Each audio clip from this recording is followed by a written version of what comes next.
वर तुम्हाला दिसेलच. मी काही गोष्टी शेअर करेन, पण आपल्याशी ह्या गोष्टींमुळे माझा इमोशनल बॉन्ड सगळ्यात महत्त्वाचा आहे. ह्या मुलीला मी परत उभं केलं. बुद्धिमान मुलगी एखादी गोष्ट नाही मिळाल्यावर किती डिप्रेशनमध्ये जाऊ शकते हे मी बघितलं आहे. प्रचंड फक्त स्टेडी राहून तिला उभं केलं आहे मी.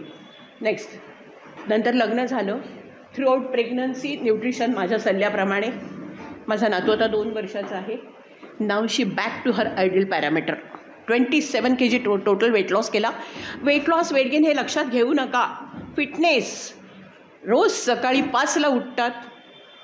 रीडिंग आणि online workout all over world लोक बघत असतात त्यांचं दोघांचं. ऑनलाईन काम करतात ते दोघं, घरात बसून काम करतात. माझंही ऑनलाईन आणि ऑफलाईन, मी हायब्रिड मॉडेलवर काम करते. माझ्याकडे फिजिकली येणारी लोकं पण. हा माझा मेजर व्हाय आहे. कारण ह्या गोष्टी ज्या आहेत ना, ह्या फॅमिलीला तुम्ही दिल्याशिवाय फॅमिली तुमची सिक्युअर होत नाही. आणि आज ही लोकं इतकं स्प्रेड करत आहेत. जावई त्याच्या फॅमिलीला, माझी सून तिच्या फॅमिलीकडे, म्हणजे इतकं स्प्रेड होत गेले. माझा मुलगा आहे आज 35 वर्षाचे आहेत हे दोघंजणं. 5'9" उंची आहे, पण 66 kg वेट गेली 10 वर्ष मेंटेन आहे. फुटबॉल प्रचंड खेळतो. सायकलिंग, लडाखपर्यंत सायकलवर गेलेला आहे. अतिशय धाडसी आहेत मुलं माझी, फक्त फिटनेसमुळे. काहीही करायची तयारी असते.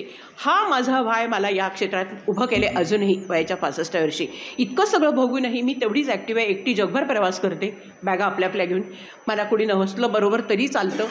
हे जे आहे ना, हे स्वातंत्र्य, आपली तब्येत चांगली असेल, आपण हेल्थी असू, तर आपल्याला हे सगळं स्वातंत्र्य उपभोगता येतं. नेक्स्ट, आता आपण खऱ्या प्रोग्रामला सेशनला let's begin. Start. Why we are here. आपण काय इथं आहोत एक लक्षात घ्या. तुम्ही आपल्या मनात सतत मला आवडीचं फूड खाता येईल का, कॉन्स्टंट टग ऑफ वॉर, मला कपडे चांगले घालता येईल का. पण ही अवस्था आपणच करून घेतलेली आहे ना. जिभेला चांगलं लागलं की किती खायचं याचं प्रमाणच नाही आपल्याकडे. सो आपल्याला आवडीचं फूड अवॉइड पण करता येत नाही, सोडवत पण नाही, काळजी पण वाटते. सेल्फ इमेज आपली आपल्या मनातनं ढासळायला लागते. आरशात बघितल्यावर आपले कसे दिसतो आहोत आपण, याच्यावर आपलं जास्त फोकस जातो. मनासारखे कपडे घालता येत नाहीत. 28 इंची कंबर हवी तर झाली 32. जीन्स घालता येत नाहीत. ह्या सतत स्ट्रगलमध्ये आपण दिवस ढकलत असतो. याचं एकमेव रिझन आहे की तुमचं मेटाबॉलिझम बिघडत जातं. तुम्ही जेवढं जास्त खाता तेवढं शुगर जास्त रिलीज होते ब्लडमध्ये. आणि sugar is excess sugar in your blood stream is directly convert to fat. There is a form of glucose. पण ह्या सर्व गोष्टी फार महत्त्वाच्या आहेत. आणि म्हणून नेक्स्ट, आपण या गोष्टीतनं बाहेर पडण्यासाठी आपल्याला काय करायला हवं आहे. सारख्या गोष्टी आहेत. हे कारणीभूत आहे आपल्याकडे. पहा, आपण अन्न खातो आहोत, पण आपल्याला माहीत आहे का की काय आहे. The food is what we eat when we are hungry, and the food is what where we are not hungry. एक उदाहरण देते तुम्हाला. तुम्ही पिक्चरला कधी गेला असाल, रात्रीचा पिक्चर पाहतो आपण आणि सिनेमाला जातो, त्या थिएटरमध्ये गेल्यावर आपल्याला पॉपकॉर्नचा वास यायला लागतो. कितीही जेवलेलं असलं तरी ते खाल्ल्याशिवाय काही लोकांना चैन नाही पडत. ते घेतात आणि खातात. मग तेव्हा भूक होती का तुम्हाला, पण तुम्ही तुमच्या जिभेसाठी, नाकासाठी खाल्लत की नाही. वास आला म्हणून मी घेतलं. हे जे आहे ना खाणं, या गोष्टी आपल्याला कंट्रोल करणं फार गरजेचं आहे या गोष्टी. आणि ह्या जर माहीत, बरं आता हे फूड खातो आहे, त्याच्या वेळी आपण कॉम्प्लिमेंटरी त्याच्या हे पाहतो का की माझ्या पोटात हे खाल्ल्यावर काय न्यूट्रिशन जात आहे. नाही, आपण विचारच करत नाही त्याचा. आता बघा, तुम्हाला पलीकडच्या स्लाईडमध्ये दिसतं आहे न्यूट्रिशन. नरिशमेंटसाठी न्यूट्रिशनची गरज आहे ना आपल्याला.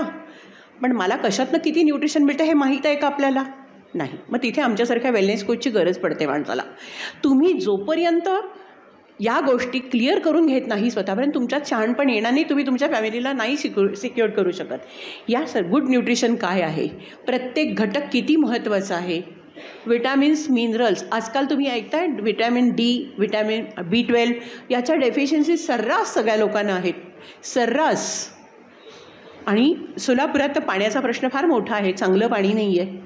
कॅन्सरच्या केसेस, मी जेव्हा 2015ला इथे सुरुवात केली, 1 का 2 कॅन्सर हॉस्पिटल होती, आज 8 आहेत. हा सर्वे आहे. पाण्याची तर अवस्था मी स्वतः पाहते. मी विकतच पाणी घेत होते. आता मी केंगन वॉटर बसवून घेतले घरात. खूप प्रॉब्लेम्स कमी होत आहेत लोकांचे. मी लोकांनाही सांगते, घ्या, असेल कपॅसिटी तर जरूर घ्या. वॉटर म्हणजे लाईव्ह वॉटर तुम्ही पिता. गंगेच्या उगमापासून पाणी, तसं आपण घरात pH असलेलं पाणी पिऊ शकतो. 8.5 9.5 pHचं पाणी पिऊ शकतो आपण. या सर्व गोष्टी खूप महत्त्वाच्या आहेत. आणि ह्या गोष्टी करत असताना तुम्हाला मला एकच सांगायचं आहे की नेक्स्ट कर, स्लाईड कर. न्यूट्रिशनचं आपलं हा विचार करत असताना so many challenges we are facing. काय काय चॅलेंजेस आहेत आपल्याकडे, तर एक लक्षात घ्या तुम्ही. नेक्स्ट पुढे जातो. हां, आता हे तुम्ही बघा. बेसिकली याच्यात पहिली जी स्लाईड आहे, axes, sugar, salt, alcohol, tobacco, saturated fats आहेत आणि साधारणपणे कार्बोहायड्रेट. आपण जास्त शुगर घेतो. शुगर म्हणजे साखर समजू नका. एनिथिंग जे कार्बोहायड्रेट आहे ते सगळं शुगर कन्व्हर्जन होतं. Carbohydrate it's a form of sugar. आपण शुगर हा सगळ्यात मोठा विलन आहे. सॉल्ट आहे पण तेवढं आपण खात नाही ना. आपण गोड खूप खातो. आपण काही मिठाचे पदार्थ फार खात नाही. पण शुगर आहे, तर या शुगरनी काय होतं, हां, या शुगरमुळे आपल्याला अनंत गोष्टींना फेस करायला लागतं. किती शुगर घ्यायला पाहिजे, किती खाल्लं पाहिजे, शुगर कन्व्हर्जन कसं होतं, काय होतं, हे सगळं आम्ही लोकांना शिकवतो. त्याच्याच उलट तुम्ही हे आता मला एक लक्षात आलं. माझ्याकडे एक वेट गेनसाठी मुलगा आला होता. मला म्हणाला, मला काय वेट गेन करायचं, मग मी पिझ्झा खाल्ला तरी चालेल की. How dangerous it is. अरे बाबा, तुझं मेटाबॉलिझम बिघडलेलं आहे म्हणून तुझं वेट गेन होत नाही आहे. हे एक लक्षात घ्या. मेटाबॉलिझम बिघडलं तर वेट गेन होतं आणि वेट लॉस पण होत नाही. वेट गेन फार होत राहतं आणि तसं तुमचं वेट गेन होत नाही मेटाबॉलिझम बिघडल्यावर. मला काम दोन्ही केसमध्ये वेट गेन आणि वेट लॉस असेल तर मला पहिल्यांदा काम मेटाबॉलिझमवर करावं लागतं. मेटाबॉलिझम काय आहे? चयापचयाची क्रिया. तुम्ही अन्न किती खाताय, ते कसं पचतं आहे, किती वेळात पचतं आहे, त्याच्यापासून किती कन्व्हर्जन होतं आहे शुगरचं, त्या अन्नातनं तुम्हाला काय मिळालं आहे, न्यूट्रिशियस व्हॅल्यूज किती मिळाल्या आहेत, ह्या खूप महत्त्वाच्या गोष्टी असतात. आणि त्याच्याकडे आपलं बिलकुल लक्ष नसतं. मला चांगलं लागलं, मी खाल्लं. दाबून 4 पोळ्या खाल्ल्या पूर्णाच्या. 5 किलोमीटर चाललात का? नाही. एक पोळी खाल्ली तर 5 किलोमीटर चाललं पाहिजे आपण. कॅलरीज जाळायला नको का? मी कॅलरी मॅनेजमेंटवर काम करते. मी कुठलंही फूड अवॉइड करायला सांगत नाही. एन्जॉय करा, सगळं एन्जॉय करा, पण माझं ऐका थोडं. एवढंच माझं सांगणं असतं त्यांना. हे चॅलेंजेस आपल्याला आता काय होतं बघा. नेक्स्ट आता बघा, ही डिप्लॉयटेड सॉईल म्हणजे आपण काय म्हणतो, अनस्टेबल सॉईल. काय लिहिलं इथे? Microplastics R harming agriculture land. तुम्ही एक पॉडकास्ट पाहिलं मी, समुद्रामधलं प्लास्टिक खूप सारं येत आहे. मासे खात असतात. आपलं येणारं मीठसुद्धा खूप सारं प्लास्टिक असतं त्याच्यात. तुम्हाला कल्पना नाही आहे. तुम्ही थोडंसं काही गोष्टी, म्हणजे आता ही सवय झाली आहे, वाचन असतं माझं बऱ्यापैकी. मासे खाणं हे सुद्धा आता आपल्याला हार्मफुल झालेलं आहे. किती चांगल्या गोष्टी खातो आहे आपण, याच्यावरती प्रश्नचिन्ह आहे. म्हणून जमिनीचा कस, मराठीत आपण म्हणतो ना कस, तो राहिलेला नाही आहे जमिनीत. त्यामुळे येणारं धान्य काय असेल, भाजीपाला वगैरे सगळं आपण किती चांगलं खातो आहे, हा मोठा प्रश्न आहे आपल्याला. सो त्याच्याकरता आपण आतून नीट असणं, आतून हेल्दी असणं, त्याला सपोर्टिव्ह, त्याला अपोज करणाऱ्या गोष्टी आपल्याकडे असणं फार गरजेचं आहे. तुम्हाला असं वाटतं का तुम्ही आत्ता हेल्दी आहेत त्यामुळे तुमच्या पिढ्या पण हेल्दी राहतील पुढे जाऊन? नाही राहणार आहेत. तुम्ही लक्षात घ्या, तुमचे जीन्स कॅरी फॉरवर्ड होणार आहेत, पण बदलणाऱ्या काळाच्या सवयी पण त्यांना लागणार आहेत. हे लक्षात घेऊन आपल्याला आपलं काम करणं फार गरजेचं आहे. याच्यामध्ये तुम्हाला आत्ता मी जस्ट 4 दिवसापूर्वी टाइम्स ऑफ इंडियामध्ये वाचलं, लसूणसुद्धा आर्टिफिशियली तयार करायला लागलेत. एका कुठल्या तरी पदार्थाच्यापासून सिमेंट बनवत आहेत आणि त्या सिमेंटपासून लसूण बाजारात येतं आहे. पनीरचं तर आपण टी व्हीवर बघतोच आहोत. पनीर खाणं आता भीती वाटते. चांगलं पनीर घरी करावं आणि खावं आपण. या सर्व गोष्टी आपल्याला अनस्टेबल सॉईलमधनं बोलता येतील आपल्याला याच्याबद्दल. आता मी तुम्हाला काही गोष्टी सांगणार आहे की एक तुम्ही याच्या आधीची स्लाईड जी पाहिलीत, मागचं घ्या. हां, हिरवी वरचं. मी तुम्हाला सांगते, एक म्हणजे एक काय म्हणूया आपण, एक गृहपाठ म्हणा. एक फूड लॉग आठवड्यासाठी तुम्ही मेंटेन करा. फूड लॉग सकाळी उठल्यापासून पाण्याच्या थेंबापासून तुम्ही लिहून काढा आणि एक आठवडा बघा त्यात किती % शुगर गेलेली आहे. शुगर म्हणजे प्युअर शुगर समजू नका, कार्बोहायड्रेट आहेत, जंक फूड आहे, सगळ्यात आहे. ते पहा आणि मग विचार करा की मी किती चुकीचं खाल्लं आहे. ह्या गोष्टी एक परिपाठ म्हणून तुम्ही ठेवा स्वतःजवळ. कॉन्शियस व्हा, बाकी काही नाही आहे. नेक्स्ट पुढे जातो मी. हां, आता ही जी लाईफस्टाईल चॅलेंजेस आहेत ना, याच्यामध्ये खूप माझा पहिला फॅक्टर स्ट्रेस.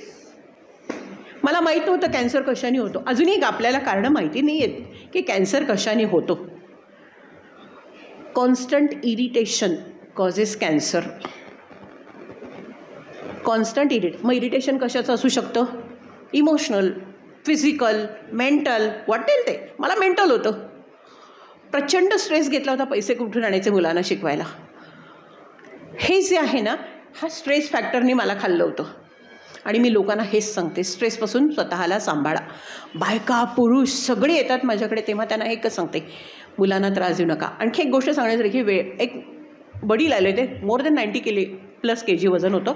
माझ्या मुलाला क्रिकेटला घालायचं, ह्याला जरा वजन कमी करायला सांगा तुम्ही, ह्याचं सिलेक्शन नाही होते. मी म्हटलं तुम्ही parents are leading example of this. तुम्ही स्वतः जर नाही काही केलं, तुम्ही काय काय घरात आणता खायला? तुम्ही काय खाता? 1 वर्ष गप्प बसायचं, मी सांगते तसं करणार असाल तर पुढच्या वर्षी सिलेक्शन होईल त्याचं. त्याला अनामिक स्ट्रेस देऊ नका. त्याला वाटेल तसं बोलत होते ते की तुझं सिलेक्शन होती. त्या मुलाला 11 वर्षाच्या मुलाला स्ट्रेस देत होते ते. हे सगळं काउन्सिलिंगमधनं त्यांना मला सांगितल्यावर त्या माणसाला ते पटलं. अहो काय केसेस येतात एक एक तुम्हाला सांगू, म्हणजे जगाचं ज्ञान मिळतं आपल्याला. काय माणसं असतात अशी वाटतं. मुली एनिथिंग. मी तुम्हाला सांगते, माझ्याकडे नॉन कन्सिविंगच्या तरुणाईच्या केसेस एवढ्या प्रचंड येतात, काहीही कारणे पण मूल होत नाही आम्हाला. 24व्या वर्षी लग्न केले, 32 झाले, दोन्ही घरनं प्रेशर यायला लागले, रडतात माझ्यासमोर बसून. ती पोरगी रडत असते. 90 आणि 102 किलो वजन आहेत तुमची, कसं होईल मूल तुम्हाला? न्यूट्रिशन, जीवनशैली, आहार याच्यावर काम करा. सकाळी 7ला बाहेर पडायचं, उठायचं, आंघोळ करायचं, बाहेर तिथं जाऊन कॉफी घ्यायची, भूक लागली की तिथलाच ब्रेकफास्ट खायचा, तिथलंच लंच घ्यायचं. रात्री येताना पिझ्झा ऑर्डर करायचं, दारात येऊन पडलेलं असतं, नाही तर डब्यात, नाही तर बाहेर खाऊन यायचं. अरे घरात गॅसच पेटत नाही तुमच्या, तुम्ही काय खाताय? माती कचरा खाताय ना तुम्ही. हे बंद करा पहिल्यांदा. आणि अशा 13 केसेस माझ्या सक्सेसफुल आहेत माझ्या नावावरती. कारण हे होतं. 36 इयर्सच्या बाईची पाळी गेल्यानंतर तिला मूल कसं होईल मला सांगा? 43व्या वर्षी मूल झालं. मुलगा आज 6 वर्षाचा मुलगा आहे तिचा. मुंबईत रेल्वेत काम करणारी बाई अश्विनी काळे, मुलुंडला. तुम्ही हे बघितलं पाहिजे ना की माझ्या शरीरात मी काय साठवते. रिक्षेत पण बसता येत नव्हतं त्या बाईला आज जाऊन. असं इतकी वाईट अवस्था होती. त्यातनं बाहेर काढलं तिला. म्हणजे तुम्ही फक्त स्वतःच्या हेल्थकडे जर लक्ष दिलं तर तुम्ही खूप सारं जगातलं कमावू शकता. सगळीकडे तुम्ही भ्रमंती करू शकता. लक्षात ठेवा तुम्ही या ज्या गोष्टी आहेत. सेकंड, स्नॅकिंग असतंच आपलं, त्याला काही वेळ काळ काहीच नाही. हल्ली तर 12 महिने सगळ्या गोष्टी मिळतात. नंतर पुढे तुमचं सेडेंटरी लाईफस्टाईल, बैठी जीवनशैली, IT प्रोफेशनल्स म्हणा, ठेल्यावर बसणारी व्यापारी लोक, ॲब्डॉमिनल ओबेसिटी हा शाप आहे आपल्याला आशिया खंडातल्या लोकांना. या सर्व गोष्टी आहेत. नंतर त्याच्यानंतर स्मोकिंग, अल्कोहोल. आजकाल मुली जास्त स्मोक करताना दिसतात पुण्यात आम्हाला, मुलं दिसत नाही. Symbiosis, right, Surya institute, Symbiosis, बाहेर अशा उभ्या असतात, भिंतीला पाय लावून चालू असतं त्यांचं. म्हणजे हे फार भयानक आहे. अरे एक मूल तू जन्माला घालणार आहेस, पुढे जाऊन काय होणार आहे तुझं? ही किती मोठी गोष्ट आहे. काउन्सिलिंग करणं किती गरजेचं आहे. आणि नंतर आहे मेडिकेशन. आपणच आपले डॉक्टर असतो. कधीतरी एकदा डॉक्टरांनी असं झालं म्हणून मला असं मेडिकेशन दिलं होतं, मग मी जाऊन, अरे ताप प्रत्येक वेळेला सेमच असतो का? वेगवेगळ्या कारणांनी ताप येऊ शकतो. ॲसिडिटीचा घ्या, पॅन्डी घ्या, नाही तर पॅन40 घ्या. लोकांना तोही फरक माहिती झाला आहे. पॅन्डीत कॅप्सूल असतं, ते उशिरा होतं, मग पॅन40 घ्या, पटकन गोळी इफेक्ट येतो, लवकर इफेक्ट. हेही माहिती आहे लोकांना आता. म्हणजे तुम्हाला एक सांगते, 2017ला मेडिकल रिसर्चमध्ये एक आर्टिकल आलं होतं. त्यात त्यांनी लिहिलेलं होतं की डायबिटीसच्या गोळीमुळे तुमच्या किडनीवर प्रेशर येतं, तसंच BPच्या गोळीमुळे येतं, आणि आता अँटासिडच्या गोळीमुळे किडनी खराब होण्याचं प्रमाण हे आहे. सोलापुरातल्या मॅक्सिमम लोकांना ॲसिडिटीचा त्रास आहे. खूप साऱ्या केसेस माझ्याकडे ॲसिडिटीवर आलेल्या आहेत. आणि ॲसिडिटी कंप्लीट जाऊ शकते. कंप्लीट. मी 8 वर्ष काही खाऊ शकत नव्हते. दूध भात, विना तिखटाचे भाजी पोळी, कुठली भोपळा, कोबी वगैरे, कुठली डाळ नाही. तुमचं इडली बिडली तर लांबच, फार लांब. हिरवी मिरची नाही, कोथिंबीर नाही, काही खाऊ शकत. 8 वर्ष अशी मी काढलीत. पण हे जेव्हा सुरू केलं तेव्हा 20 दिवसांनी मी पहिल्यांदा टोमॅटो सूप प्याले. आणि आज तागायत मला, आता मी ठेचासुद्धा खाते थोड्या प्रमाणात का होईना. पण हे मिरॅकल आहे. चेंजेस केल्यावर सेल्युलर लेवलवरती आपला बदल व्हायला हवेत, तर तुम्हाला हे सगळे रिझल्ट्स मिळू शकतात. हे तुम्ही लक्षात घ्या. याच्यामध्ये मी तुम्हाला मगाशी सांगितलं की cancer, constant irritation causes cancer. याच्यामध्ये तुम्ही स्वतःला आता असेल तुमच्या संपर्कातलं कोणी, आपल्याला माहीत आहे, याला औषध आहेतच, मेडिकल ट्रीटमेंट घेणं गरजेचंच आहे. परंतु सगळ्यात महत्त्वाचं मेडिटेशन घ्या, तुमचं डाएट नीट ठेवा, तुम्ही रिलेशनशिप चांगली बनवा. रिलेशनशिप, कोणाशीही संबंध बिघडवू नका. बिघडले असेल तर 2 पावलं मागे येऊन ते सुधारण्याचा प्रयत्न करा. खूप शांती मिळते मनाला. कमीपणा वाटून घेऊ नका. एक्सरसाइज इम्पॉर्टंट आहे. मग कुठल्याही प्रकारचं एक्सरसाइज करा, तुम्ही योगा करा, हे करा. चालणं हा एक्सरसाइज नाही आहे, पण ॲक्टिव्हिटी आहे, पण ती शरीराला द्या. ॲक्टिव्हिटी आहे, चालणं एक्सरसाइजमध्ये धरलं जात नाही. जेव्हा बॉडीला त्रास होतो ज्या व्यायामाने तो एक्सरसाइज असतो. Stretching is important. Above 50 peoples जे असतील ते इथे सगळेच मला दिसत आहेत, तरुण, थोडे मिडल एजचे. सगळ्यांनी एक लक्षात ठेवा की आपल्याला एक्सरसाइज इम्पॉर्टंट आहे, रिलेशनशिप. आणि शेवटचा एक्स फॅक्टर म्हणजे जे मनाला हवं तो छंद वगैरे जोपासा, ते करा. स्वतःचं पॉझिटिव्ह ॲटिट्यूडमध्ये राहण्यासाठी आपल्याला काय करता येईल ते आपण करणं फार गरजेचं आहे. नंतर डिजिटल पोल्युशन तर आहेच आहे. बसल्या जागी मोबाईल घेतला, किती तास बसले कळलंच नाही मला. ओबेसिटी आहे, वाढते आहे. मनावर ताण येतो आहे, मानेवर ताण येतो आहे. जे काही पाहिले त्यांनी ब्रेनमध्ये चक्कर सुरू होते, आपल्या विचार सुरू होतात. या सर्व गोष्टी आपल्याला टाळता आल्या पाहिजेत. तुम्हाला डिजिटल पॉल्युशनचे, माझ्याकडे आत्ता माझ्या खाली राहतात इन्स्पेक्टर, ACP आहे त्याची आई, आणि दोघंही नवरा बायको मोठ्या पोचला आहेत. ते मूल बधीर आहे, असं आहे, नुसतं बसून असतं, सतत मोबाईल. आत्ता त्याची सख्खी आजी, वडिलांची आई येऊन त्याला ताब्यात घेतलं आहे. माहेरी होतं ते मूल, अक्षरशः दगड आहे त्या मुलाचा. 4 वर्ष असतानापासून आत्ता तो मुलगा 2-2 शब्द बोलायला लागला आहे. खाली माझ्या राहतात सध्याच्या स्थितीत. फक्त मोबाईल दाखवणे. आजी आजोबांनी साताऱ्याला ठेवलं तर त्रास येतो मोबाईल. किती वाईट इफेक्ट आहे. तुम्हाला माहिती का, डॉक्टर लहाने म्हणत आहेत अजून एक 10-15 वर्षानंतरची जी पिढी जन्माला आणि ती अशी येणार आहे, अशी म्हणतात लहाने डॉक्टर. कारण तुमच्या हातात 24 तास मोबाईल आहे ना. आपण माहिती आहे ना, आपण माकडापासून माणसाची निर्मिती, एक शेपूट गळालं तसं एक गोष्टी डिटोरिएट होणार आहेत. तुम्ही जर आता नाही जागं केलं मुलांना, मोबाईलपासून लांब, स्क्रीनपासून लांब ठेवलं पाहिजे. या सर्व गोष्टी ज्या आहेत ना, एज्युकेशनचा पार्ट आहे. आणि आपण जर एज्युकेट असू त्या बाबतीत तर आपल्याला या करता येतील. त्याच्यानंतर डिजिटल पोल्युशनबद्दल झालं आपलं बोलणं. प्रेझेंट ट्रेंडमध्ये काय आहे आता बघा. थोडंसं मला इथून दिसत नाही, पण मी माझ्या मोबाईलवर, नाही हरकत नाही, हरकत नाही, असू दे, माझ्याकडे आहे ना, प्रेझेंटेशन आहे माझ्याकडे, मोबाईलवर आहे, ओपन करते मी.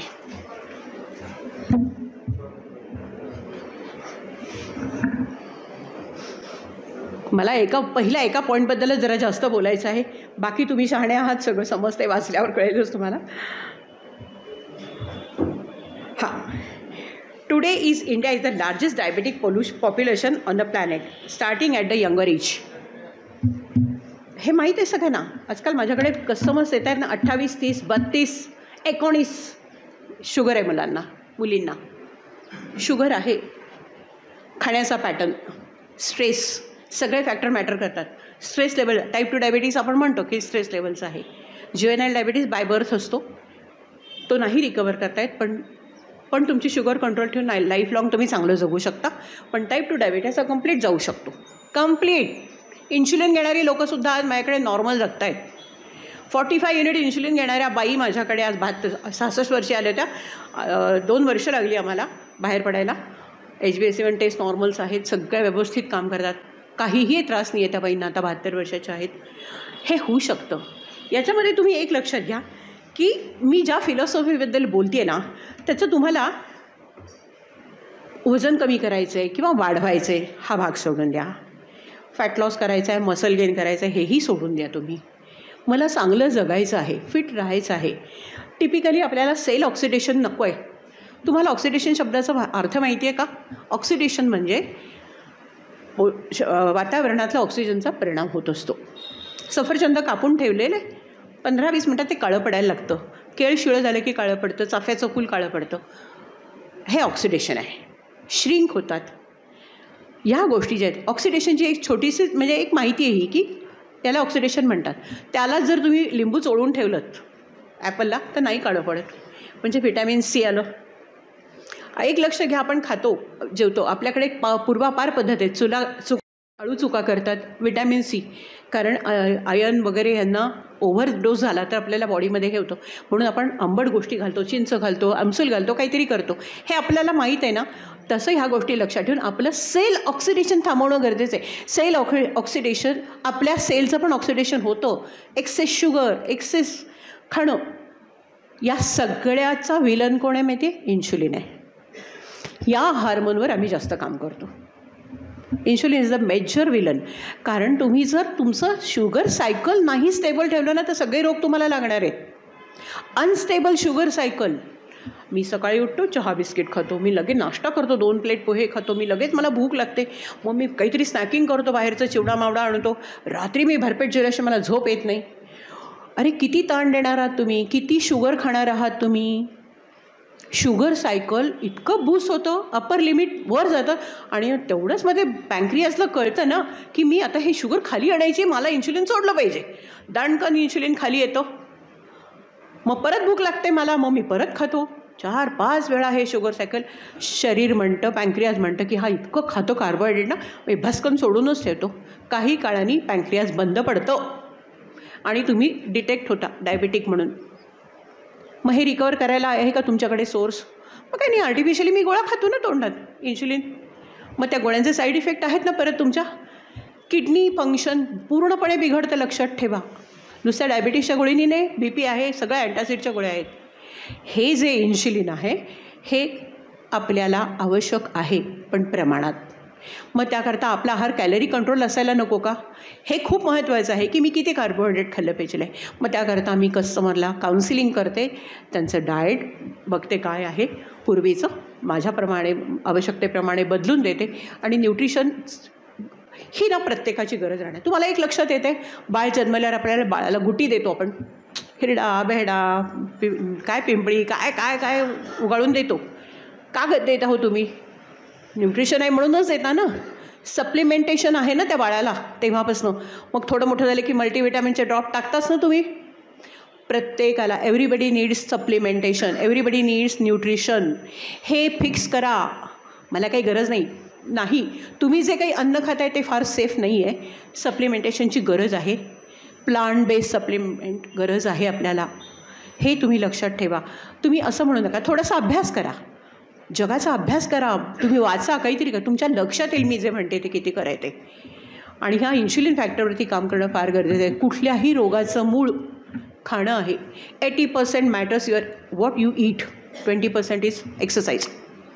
एक्सरसाइजसुद्धा श्वासासारखा गरजेचा आहे. चला आठवड्यातले 4-5 दिवस तरी करा. तुम्हाला माहिती का, मी लोकांना सांगते जे बोजड असतात, सुरुवात करा. Non exercise activity thermogenesis. साधी गोष्ट आहे. उठून TV लावा, उठून बटन लावा, उठून पाणी प्यायला जा. बसल्या जागी सगळं बसतानाच घेऊन बसायचं पाण्याच्या भांड्यापासून सगळं. नाही गरज. उठा ना, जरा चाला ना. अहो दिवसात 70 पावलं चाललेला माणूस मला भेटला, फक्त 70 पावलं. कशी शुगर हलणार तुमची? कशी हलणार? या सर्व गोष्टी खूप मॅटर करतात. म्हणून एक्सरसाइज इम्पॉर्टंट आहे. शरीराला ताण देणं गरजेचं आहे, हे तुम्ही लक्षात घ्या. या प्रेझेंट एंडमध्ये मग आता पुढचं जे आहे आपल्याला, आता हा पहिला पॉईंट झाला, it is near to close. आपण काही प्रश्न नाही. नंतर आहे इंटरनॅशनल फास्ट फूड चेन्स आहेत आपल्याला विकतचं आवडतं, पुडकी घेऊन आपण खात राहतो, त्याच्यात खूप सारं सॉल्ट असतं. हे तुम्ही लक्षात घ्या, हे घातक आहे. आपण म्हणजे international food chains are the Indian imitator are increasing every day. Easy and chips package food, cheap package food available आहेत आपल्याकडे. आता सगळं मॅन्युफॅक्चरिंग फूड खात आहेत लोक, बऱ्यापैकी तयार यायला लागलं आहे. कशापासून बनवता काही देणं नाही, आम्हाला चवीला चांगलं लागलं, आम्ही खाल्लं, that's it. Less activity levels, activities करत नाही आपण, हा एक भाग आहे. नो एज्युकेशन अँड अवेअरनेस, म्हणजे मी करते, पार पाडते. आता एज्युकेशन मी ना, मला हवं विचारते, मी येऊ का, मला कसलीही अपेक्षा नाही आहे, पण अवेअर करणं माझं काम आहे, हे लक्षात घ्या तुम्ही. नेक्स्ट, हे आता मी तुम्हाला एज्युकेशनच दिले, थोडंसं अवेअर केलं मी तुम्हाला त्या पद्धतीनं. आता हे नॅशनल फॅमिली हेल्थ सर्वे, हा भारताचा सर्वे आहे. 8.5 म्हणजे जवळपास 9 करोड लोक अडल्ट आहेत, ती ओबेसिटीमध्ये आहेत. आणि 10-10.5 करोड लोक ओव्हरवेट आहेत. ओव्हरवेट आणि ओबेसिटीत लक्षात घ्या बरं का. ओव्हरवेट असणं आणि ओबेसिटी असणं. Obesity is a sarcopenic. Ideal weight असतं, परंतु तो माणूस जर 65 किलो वजन असेल आयडियल, तर तो आहे 65 किलोचा, पण त्याच्यामध्ये 40 ते 50% फॅटचं पर्सेंटेज आहे. याला सार्कोपेनिक ओबेसिटी. ही काढणं फार अवघड जातं. त्याला फार डेडिकेशन लागतं, फार मनाचा कंट्रोल लागतो. आणि मॅक्सिमम आपल्या भारतातली, महाराष्ट्रातली मेन म्हणजे सार्कोपेनिक ओबेसिटीकडे असणारी लोकं जास्त आहेत. ओव्हरवेट म्हणजे काय, थोडंफार वजन असतं, ते कमी येतं, ती फ्लक्च्युएट होत असते ह्या लोकांचं, आणि हे सोपं असतं. त्याच्यानंतर आपण आता चाइल्ड ओबेसिटी. भारतामध्ये मॅक्सिमम, अमेरिका पहिला आहे, चायना दुसरा आहे, आणि तिसरा भारत आहे चाइल्ड ओबेसिटीमध्ये. आपण त्याच्यावरही काम जास्त करते मी सध्या. चाइल्ड न्यूट्रिशन खूप छान आहे माझ्याकडे. आता इथे चाइल्ड ओबेसिटीमध्ये तुम्हाला मी एक सांगू शकते की लहानपणी जे मूल ओबीज असतं ते वरती पुढे तरुण झाल्यावर पण ओबीजच राहतं. याचं कारण असं आहे, आपल्या ज्या सेल्स आहेत, या सेलची टेंडन्सी काय आहे, सुरुवातीला त्या नंबर्समध्ये वाढतात. 1 सेल 10, अशा जागा संपली की आकार वाढवायला लागतात, आणि म्हणून ते मूल ओबीज दिसतं. आणि ही टेंडन्सी त्यांची तरुण वयात परत डोकं वर काढते. जरी आपण खूप प्रयत्न केले तरी 18-19 वर्षानंतर ही मुलं अवाढव्य वाढायला लागतात. ही चाइल्ड ओबेसिटी म्हणून घातक आहे. आणि आत्ता जर भारत 3ऱ्या क्रमांकावर आहे, तर आपलं पुढचं जाऊन तरुण जनरेशन काय असणार आहे विचार करा तुम्ही. चेंज म्हणून म्हणते, change and adaptation is indeed needed to live a disease free life. अपरिहार्य आहे. जो चेंज आहे तो आपल्याला ॲक्सेप्ट करायला पाहिजे. त्याकरता आपण तयार असलं पाहिजे in all respect, mentally, physically. हे मी सांगते नेहमी लोकांना की we cannot change our surroundings, we can change. Definitely आपण आपल्याला बदलू शकतो, चांगलं हेल्दी ठेवू शकतो. या गोष्टी आपल्याला खूप माहीत आहे. मग ह्याचा नेक्स्ट फेमस मेथड काय, तर डाएट करतात लोक, नाही तर एक्सरसाइज करतात. डाएट करतात म्हणजे काय, घ्या पुढे घ्या पुढचे. कॅलरी डेफिसिट करतात, म्हणजे जे खात आहेत ना, आज जाऊ बाबा माझं वजन खूप वाढलं बाई, मी 1 पोळी कमी करते, मी भातच खात नाही. 1 पोळी भाजी खाल्ली, पोट भरलेलं असतं का, तडफड चालू असते पोटात, होत नाही. असं तुम्ही 4-5 दिवस केलं तुम्हाला वाटतं हलकं, पण सगळं वजन मसलमधनं गेलेलं असतं. And again you revert to back to eating. तुम्हाला काहीतरी असा वास येतो, घरात काहीतरी केलेलं असतं. बरं तुम्ही एकटे असता का, घरात 4 माणसं असतात. तुमचा हा रिस्पॉन्स आहे, हे विशेष सायकल आहे ना, हे लक्षात घ्या तुम्ही. काय होतं, तुमचा पहिला जो तुम्ही अन्न कमी केल्यावरती वेट लॉस होतो, तो सगळा पाणी वॉटर रिटेन्शन जातं तुमच्या बॉडीतलं. हळूहळू मसल लॉस व्हायला लागतो. मग आपल्याला एक विचार यायला लागतात, मी हे खाल्लं नाही किती दिवस झाले, एक विचार असतो बसल्यावरती, आणि तो आपल्याला परत काय करतो, भूक वाढवायला मदत करतो. आणि एखादं असं काहीतरी एक ऑकेजन येतं, आपण पुन्हा खायला लागतो, आणि ते इतकं वाढतं खाणं की पहिलं उतरवलेल्या वजनापेक्षा 8 दिवसात वजन दुसरं डबल वाढलेलं असतं. हा अनुभव घेतलेला आहे लोकांनी. आणि मी स्वतःसुद्धा असं क्रॅश डायटिंग करण्याचा प्रयत्न केला. मी कोलमडून पडले होते, नाही होत ते. म्हणून या गोष्टी नुसत्या डाएटनी आपण फिट राहू शकत नाही. तसंच नुसत्या एक्सरसाइजनी पण नाही राहता येत. तुम्ही एक्सरसाइज करता, मराठीत चालायला जाता, हे करता ते करता, 230-40 250 कॅलरीज जाळता, आणि घरी येताना विचार, मला आता खूप भूक लागली, काय केलं असेल काय. घरी 2 प्लेट पोहे आणले, चहा बिस्किट आणलं, झालं की 230 वाजवले, तुम्ही 400-500 कॅलरी घेता. काय झालं व्यायामाचा उपयोग, काही नाही आहे. कॅलरी मॅनेजमेंट इज इम्पॉर्टंट आहे. Calorie in is equal to calorie out, हे इक्वेशन असेल तर तुमचं वजन कधीच वाढत नाही. Calorie in is greater than calorie out, वजन वाढलं, हे लक्षात घ्या तुम्ही. आणि calorie in is less than calorie out, मग तुमचा वेट लॉस म्हणजे तुमची वेटगेनकडे केस व्हायला नको आहे. म्हणून कायम BMRवर लक्ष, बेसल मेटाबॉलिक रेट, हा कोणाची फिक्स टर्म नसतो. याच्यामध्ये आम्ही असं सांगतो की तुमचे आयडियल पॅरामीटर आले फॅट वेटचे, की तुम्ही तो BMR मेंटेन ठेवा, सगळं खा.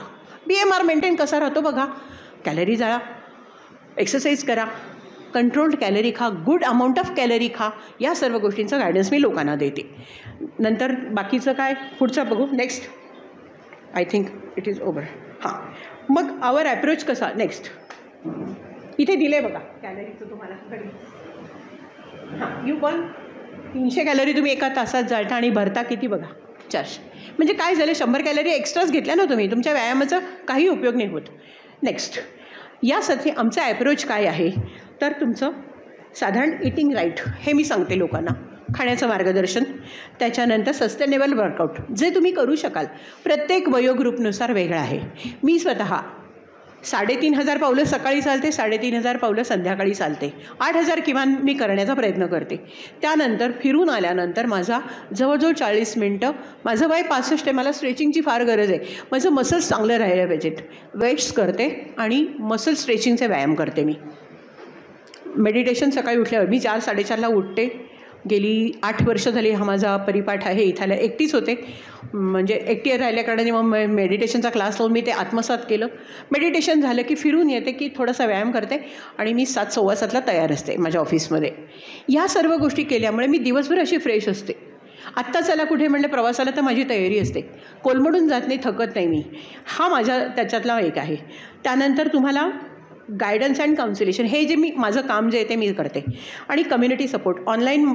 तुम्ही एकटेच नसता माझ्याकडे, बरेच लोक असतात माझ्याकडे, बरेच लोक आहेत, हजारो लोक ऑनलाईन असतात आमच्याकडे. वेगवेगळे सेशन्स घेते, एज्युकेशनल सेशन्स घेते, त्यांना माहिती देते. असं मी, माझा मुलगा, माझी मुलगी, जावई, आमचा ग्रुप आहे बराच, एक साधारण 1,500 लोक आहेत आमच्या ग्रुपमध्ये. ऑनलाईन सगळं वर्कआउट, सकाळी 6ला वर्कआउटची बॅच असते आणि मार्गदर्शन, याच्या पलीकडे नाही. आता याच्यातलेच आपण आता शेवटाकडे आलेलो आहेत. नेक्स्ट काय की पॉईंट्स आहेत बघा तुम्ही. Set a goal for yourself to live a disease free life. मला काहीतरी चांगलं जगायचं, याकरता एक गोल सेट करा. त्याकरता मी तुम्हाला नक्की मदत करेन. Be independent and mobile till the last breath of your life. शेवटच्या श्वासापर्यंत आपण चांगलं राहायला पाहिजे. आज माझे वडील 97 वर्षांचे आहेत. त्यांना 10 वर्ष झालं मी हे न्यूट्रिशन देते आहे. नाही BP, नाही डायबेटीस, शपथ सांगते, काही नाही. त्या माणसाला एक गोळी नाही आहे. आई गेली 8,000 साली, त्यामुळे त्यांना थोडंसं विस्मरणाचा शॉक बसला, त्यांना अचानक गेली. विस्मरणाचा त्रास आहे, परंतु तो मी वाढू दिला नाही आहे. अजून आमची नावं, नातवंडांची नावं, प्रसंग लक्षात आहेत त्यांच्या. फक्त आता भूक लागलेली सांगत नाहीत, काही नाही, नुसते बसून असतात दगडासारखे. विचारलं तर 2 शब्द बोलतात, इतपत आहेत. पण उठून वॉकर घेऊन चालत येऊन बाहेर बाल्कनीत बसतात, अंगणात, आणि छान त्यांचं चाललेलं आहे व्यवस्थित.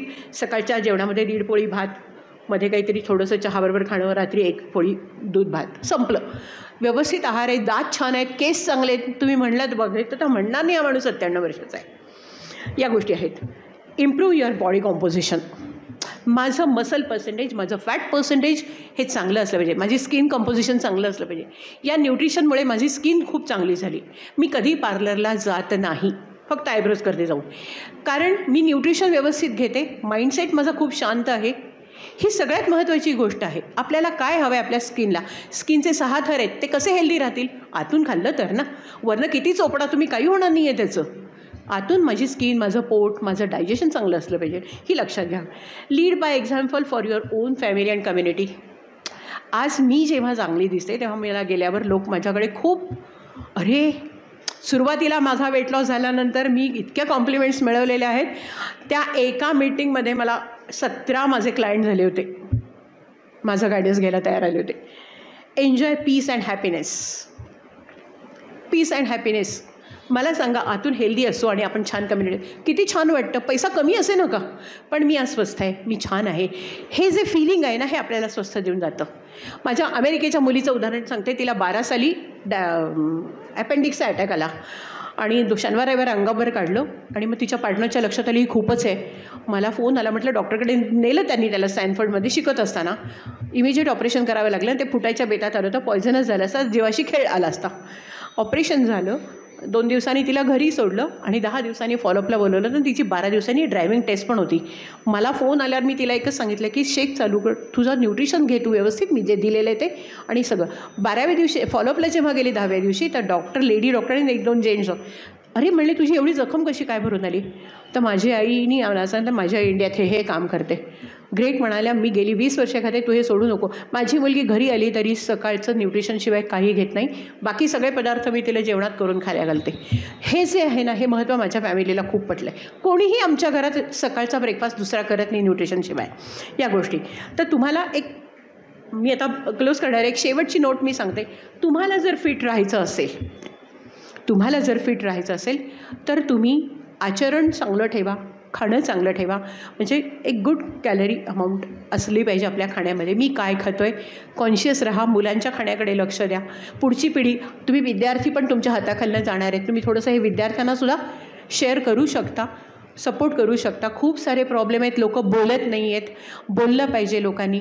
तुमच्या आठवड्यातनं एखादा तास मुलांना तुम्ही चांगल्या अशा डिस्कशनसाठी ठेवा. ॲज अ टीचर म्हणून तुम्ही कराल हे मी करते लोकांना. मी कॉलेजेसमध्ये जाते, सिंहगड इन्स्टिट्यूट वगैरे, तिथे मी सकाळी जाऊन माझा स्टाफ आहे सगळा, त्या मुलांना, हॉस्टेलला राहणाऱ्या मुलांना चांगलं न्यूट्रिशन दिलं तर आम्हाला रिझल्ट चांगले आलेले आहेत. असं खूप छान आहे. आम्ही लहान मुलांच्या शाळेत जाऊन त्यांना लहान मुलांचं न्यूट्रिशन देतो. खूप शाळा आमच्याकडे डिमांड आहे पुण्यामध्ये या गोष्टींची. हा अवेअरनेस झाला तर आपण चांगल्या पिढ्या घडवणार आहोत. So thank you so much. तुम्ही मला वेळ दिल्याबद्दल धन्यवाद.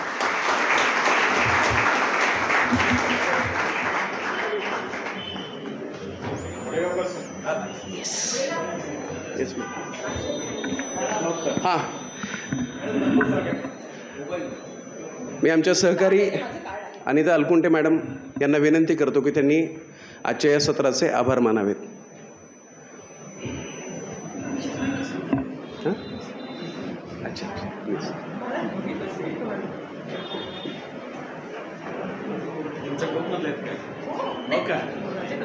अच्छा अच्छा, बसा तुम्ही, बसा बसा.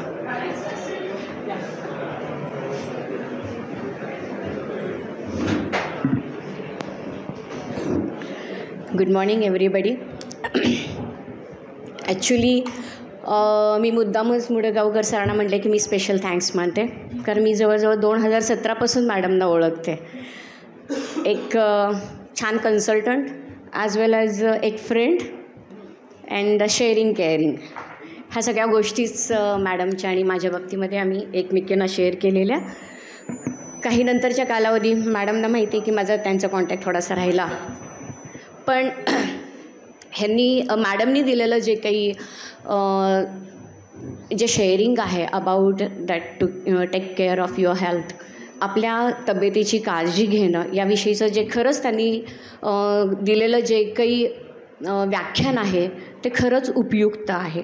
कारण म्हणजे की we have to be conscious about our nutrition and as well as that daily workout, ह्या गोष्टी खरंच महत्त्वाच्या आहेत.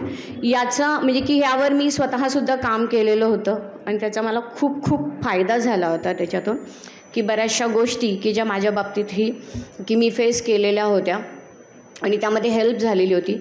तर मी आज मॅडमचे खरंच खूप मनापासून आभार मानते की मॅडमने दिलेलं जे व्याख्यान आहे की मला वाटतं की आपल्या सगळ्यांसाठीच हे खूप उपयुक्त ठरेल, कारण की या गोष्टी खूप गरजेच्या आहेत. आपलं तर आपण पाहतो की बिईंग अ टीचर आपलं शेड्यूल इतकं धावपळीचं आहे की since from the morning till evening घरी जायची वेळ आपल्याला माहिती नसते, इतकं कॉन्स्टंटली वर्क करतो. अगदी मॅडम म्हणलं की PC समोरसुद्धा बसणं, आपण बऱ्याचदा की 3-3, 4-4 ताससुद्धा बसतो आपण बिईंग ए टीचर, की आपलं जर एखादं काम वगैरे असेल तर या सगळ्यामध्ये की खरंच आपल्याला आपल्या खाण्यापिण्याची आणि त्याचबरोबर की जे काही एक्सरसाइज आहे त्याची खूप आवश्यकता आहे.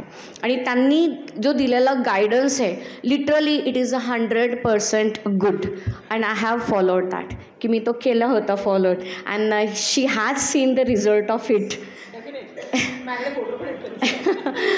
तर की म्हणून मी म्हटलं की मी मॅडम तुमचे खूप खूप आभार मानते.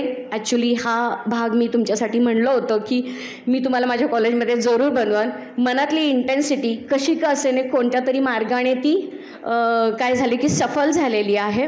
म्हणून मी आपले खूप आभार मानते की कमीत कमी आमच्या या ट्रेनिंगच्या दरम्यान की खूप मोठ्या संख्येने शिक्षक आहेत आणि त्यांना त्याची गरज पण होती, की खूपदा वाटतं की काय करावं काही नाही, पण उत्तम गायडन्स आणि प्रॉपर जो काही मार्ग असतो ना तो मिळणं फार आवश्यक असतो आणि तो आपल्याकडनं मिळाला त्याबद्दल मी आमच्या सर्वांकडून मी आपले काय करते धन्यवाद मानते.